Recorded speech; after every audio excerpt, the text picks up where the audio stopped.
Red colour ಬಾವುಟ ಹಾಕಿದ ನಂತರ ನೀವು ಯಾವುದೇ ಬೀಚಿಗಾಗಲಿ ನೀರಿಗಾಗಲಿ ಹೋಗಬಾರ್ದು ದಯವಿಟ್ಟು. ನಾನು ಕಾರವಾರದ ಬೀಚಲ್ಲಿರುವ ಟೂರಿಸ್ಟ್ ಮಿತ್ರ ರಾಘವೇಂದ್ರ ಸಿಬ್ಬಂದಿ ಮಾತಾಡೋದು ನಿಮ್ಮ ಹತ್ರ.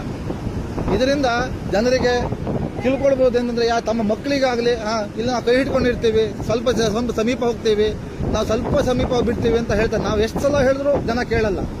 ಯಾಕೆಂದ್ರೆ ಕಡ್ಲು ಒಂದೇ ತರ ಇರಲ್ಲ. ನೋಡಿ ಕಡ್ಲು ಯಾವ ರೀತಿ ಬರ್ತಾ ಇದೆ, ಯಾವ ರೀತಿ ಕೊಚ್ಕೊಂಡು ಹೋಗ್ತದೆ ಜನರಿಗೆ. ಒಂದೊಂದ್ಸಲ ಕಡ್ಲು ಹಿಂದಿಂದ ಬರ್ತದೆ, ಜನ ಅಲ್ಲಿ ಹೋಗಿ ನಿಂತ್ಕೊಳ್ತಾರೆ.